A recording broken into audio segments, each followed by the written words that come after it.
یہ دراصل حکومت ہندوستان اور اس کے جو اعلی کار ہیں وہ اس سے خائف ہیں کہ عوام میں جو اس وقت جذبہ حریت اور جذبہ آزادی پایا جاتا ہے، خاص کر جو نوجوانوں میں اس وقت آپ دیکھیں کہ جس طرح سے نوجوان نکل رہے ہیں، سڑکوں پہ احتجاج کر رہے ہیں، ہمارے اسٹوڈنٹس نکل رہے ہیں، طلبہ طالبات نکل رہی ہیں، تو اس جذبے کی عکاسی ہو رہی ہے جو جذبہ اس وقت پوری قوم میں پایا جاتا ہے۔ 2016 کی اگر ہم بات کریں، 1 سال مکمل ہو رہا ہے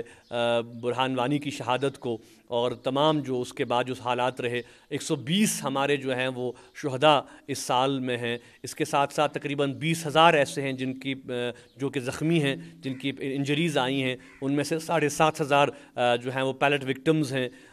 جن کے کی آنکھوں پہ چہروں پہ پیلٹس لگے ہیں۔ ہزاروں کی تعداد میں نوجوانوں کو جیل خانوں میں رکھا گیا۔ ابھی بھی بہت سے نوجوان جو ہیں وہ 1 سال گزرنے کے بعد بھی جیلوں میں بند ہیں۔ تو یہ بالکل آپ سمجھ سکتے ہیں کہ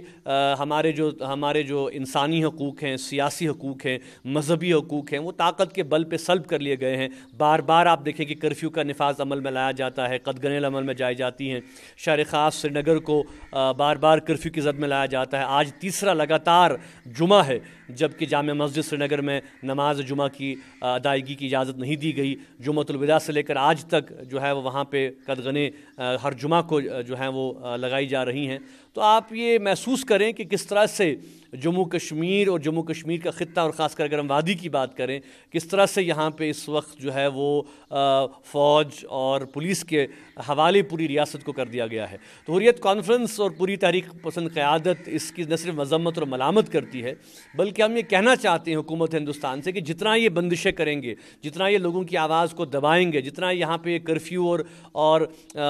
طاقت کا استعمال کریں گے، اتنا ہی لوگوں کا جذبہ آزادی جو ہے وہ ابھر کے سامنے آ رہا ہے۔ آج کشمیریوں کی چوتھی نسل سڑکوں پہ نکل پڑی ہے۔ آج کشمیر کا نوجوان اس مسئلے کا حتمی حل چاہ رہا ہے۔ تو یہ طاقت، تشدد، مار دھاڑ، اس سے اگر عوام کی اور قوموں کی جو جینون ایسپریشنز ہیں آزادی کے حوالے سے، حق خودارادیت کے حوالے سے، اگر وہ ختم ہوتی تو پھر کیا بات تھی؟ پھر تو کوئی قوم آزادی کی بات ہی نہیں کرتی۔ لیکن تاریخ اس بات کی گواہ ہے کہ جتنا قوموں کی آزادی کی تحریکوں کو طاقت سے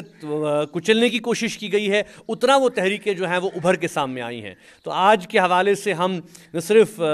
شہید برہان وانی کی شہادت کو یاد کرتے ہیں، بلکہ تمام جملہ شہداء کی قربانیوں کو یاد کرتے ہیں، اور اس بات کا تجدید عہد کرتے ہیں کہ جو مختلف پروگرام ہم نے مرتب کیے ہیں، جن میں کہ ہم نے یہ کہا ہے کہ جلسے ہوں گے، جلوس ہوں گے، شہداء کی قربانیوں کو یاد کیا جائے گا، آن لائن کیمپینز چلانے کی ہم نے بات کی ہے، لیکن اس سے قبل ہی آپ دیکھ رہے ہیں کہ انٹرنیٹ کو بند کر دیا گیا ہے، کمیونیکیشن گیگ لگا دیا گیا ہے، سوشل